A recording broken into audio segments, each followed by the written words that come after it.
We're all running around like chickens with our heads cut off, running from one task to the next, ticking items off an endless to-do list, and trying to pretend like we're really good at multitasking when in reality, it doesn't feel very good.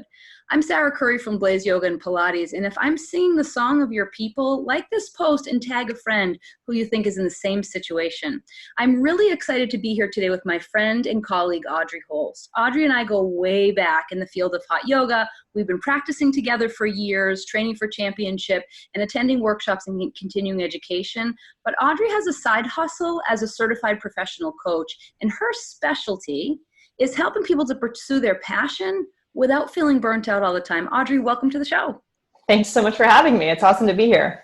So why is it that we're in this situation where the most socially acceptable response to how are you doing is busy?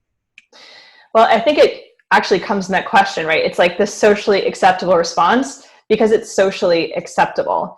And that is, we're immersed in American culture specifically. It is common to a lot of different cultures, but to ours specifically, being productive, this concept of productivity and our time being used for things that are productive and feeling like our time only counts if we're using it for productivity purposes is in the water we are swimming in all the time. And it's really hard to see it because just like you said, it's culturally acceptable. So it's like an unspoken, invisible influence on our lives all the time. I mean, that hits right at my heart. I can feel that. I mean, if you're not doing, what are you? Totally. So, I mean, how does somebody know if they're at burnout? I mean, how do you know if you're there or not? Yeah, so the technical definition of burnout, and this is something that's really interesting. So it came from originally this guy back in the 70s. I'm going to totally mess up his name, but Herbert Freudenberger. He was making these observations. He and his students were volunteering in these free drug clinics. And he was noticing that there were these common things that he and his students were experiencing all the time. So this term burnout was originally coined to talk about people who are in helping professions specifically that are under severe stress and have really high ideals. So burnout first came into play in the medical field, hospitals, mental health field, doctors, that sort of thing. And later on, Christina Maslach put together the Maslach burnout inventory, and there are 3 specific symptoms, I guess, if you want to call them that people often experience with burnout.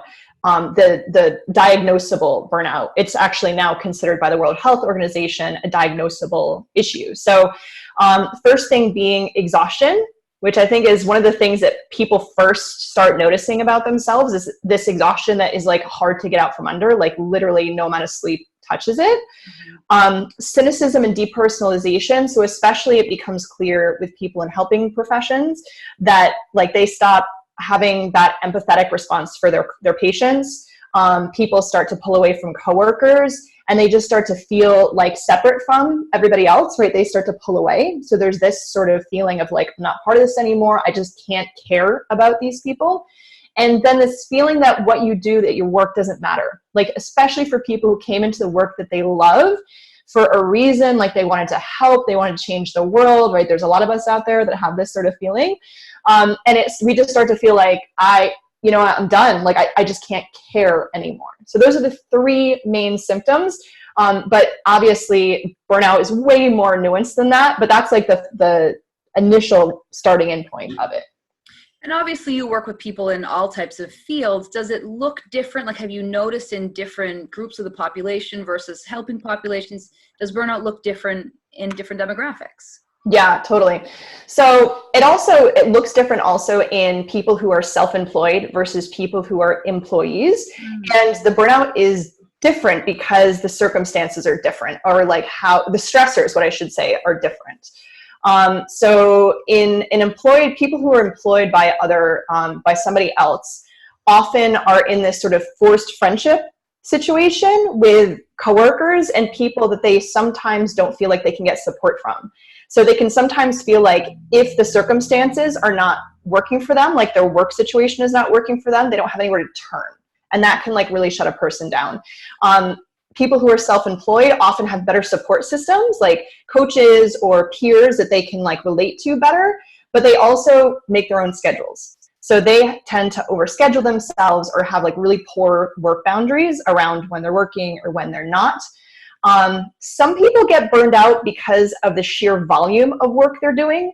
Some people get burned out because of the type of work they're doing does not match up well with the type of work they were told they were doing. They can be burnt out because they're unclear on their priorities. So employees sometimes have no idea what upper management is looking for. So they feel like they're busting their asses and not ever hitting an endpoint. So there are so many different layers to it, but ultimately how burnout starts to really affect people is it starts to disconnect them. It disconnects them from the world around them, right? Their relationships, their coworkers. It ends up showing up in their personal relationships as well. And what I really, my philosophy and my belief is it really starts with this personal disconnection, this feeling of like, well, I should be able to handle this. I should be able to deal with this better. So I'm just going to toughen up. I'm just going to suck it up. I'm just going to drink more coffee. I'm just going to push more through, which ultimately ends up making the symptoms way worse. Totally. It's funny because as we're talking about people in the workforce, this reminds me a lot of folks that are like stay-at-home moms who may not even be employed, but they're talking about the same symptoms and the same type of the expectations never end, the workload is too high. Totally. And you know, a lot of it, it's a really, this whole conversation is so challenging because it's a both and individual and cultural. Like I can't just say it's only cultural and like the individual has no power, because it's disempowering, right? The individual does have power.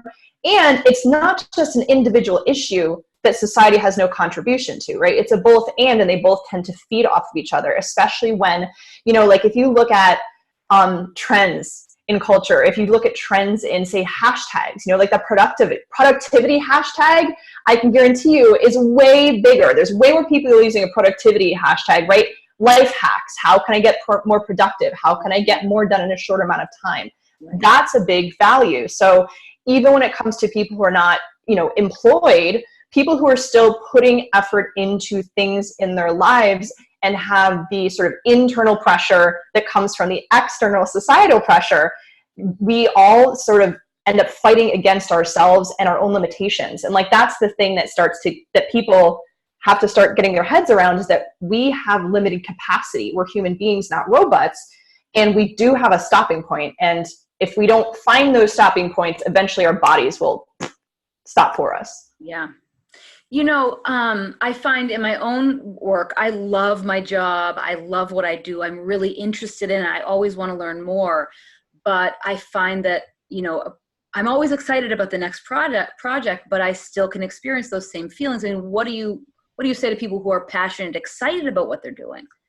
It makes even more sense, right? Like it makes even more sense if it's something that you're really passionate about and that you want to bring to other people, because there seems like there's so much more riding on it, right? It becomes more personal. It becomes more of a personal mission. So there'll be more attachment often to the outcomes, right? Like if it doesn't, you know, sell as much as you want it to, or if it doesn't, you know, produce as much as you want it to, or like you want it to be looking different than it currently does, it's way easy for somebody to overextend themselves, to put in more hours, to push again past that like limit, past people's capacity.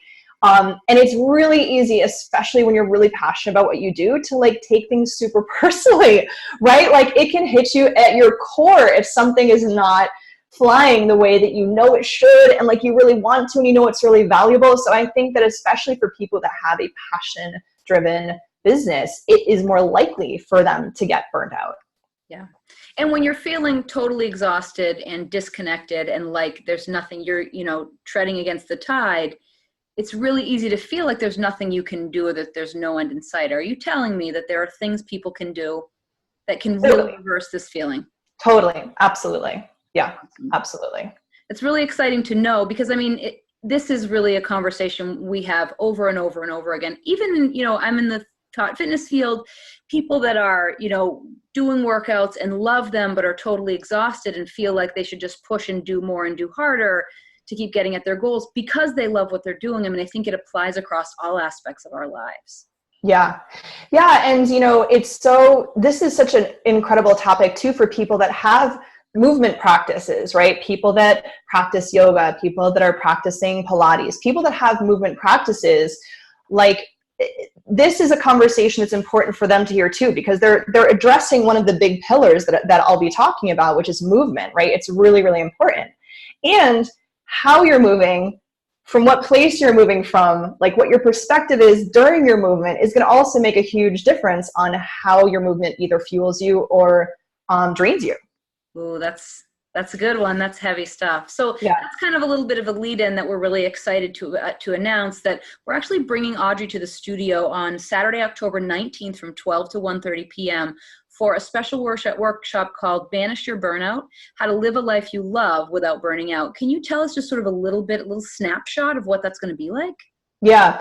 So since one of the things that I've found has been like the big drivers of burnout to begin with is this disconnection, it's going to be a lot of starting to understand your own reality, right? Your own body's reality. We often treat ourselves like we are robots with brains kind of like floating up here that we can just push and push and push and push, and that like mentally we can just will ourselves. So it's important to see the whole body as a holistic whole, right? Your nervous system, your hormones, your thoughts, your history, right? All of this, we have to start looking at ourselves as holistic beings. So I'm going to teach a tool that's really, really good at helping people to get physically grounded, to feel more physically into control, and to start noticing their own reality on a regular basis. I'm going to talk about the 3 comfort zones and why that's really important to understand them.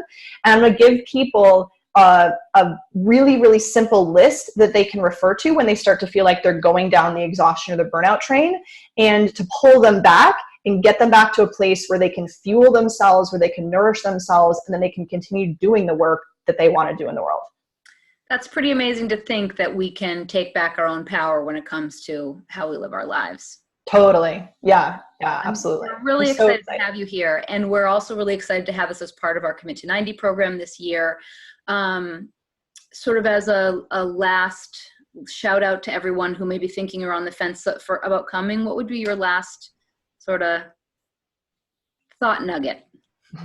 I think my last little thought nugget is kind of just a contemplation for anybody that is feeling like they can relate to some of the stuff that we're talking about, and anybody that's having the thought of, well, it's just this time period, like things are going to get better, or, I just need to take a vacation. If you're having any of these thoughts, it may be true.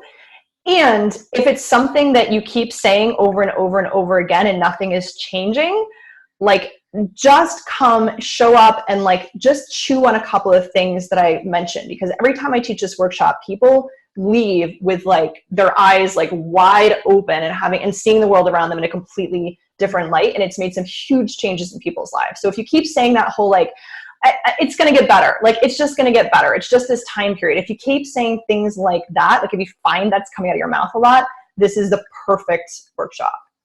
It's so good. It's really great. A great little antidote for my own life. I remember in 2012, I was super stressed out and really exhausted. And so I got myself a little app for my phone so I would do a work tracker, tracking what I was doing so I could pay attention. I was like, oh, I love data. I'll see how much do I spend doing this type of work versus that type of work. And surprise, I was working 80 hours a week. And I kept saying, I've got to work less. I'm going to work less. Well, once I get through this, I'm going to work less. And I just pulled the app back onto my phone in 2018. And guess how many hours a week I was working? 80. If you can have the knowledge, we all know we're too busy, but until we have some skills in place to actually make changes and set priorities, nothing's going to change until you take those steps. So this 100%. Sounds like a really good first step for folks to put reins back on life. Yeah. And it's super accessible. And I promise it's not as scary. It's not going to be like crazy information. It's not going to be heady at all. Like, we do a lot of body-centered stuff, and it's actually a really enjoyable workshop. Like, I've had people come in, be totally fried, and when they leave, they feel like 8,000% better. So the experience of the workshop itself is going to be amazing. We can't wait. I will link the link to register down below in the comments below, and we really look forward to seeing you there. I'm so excited. Thanks so much for having me.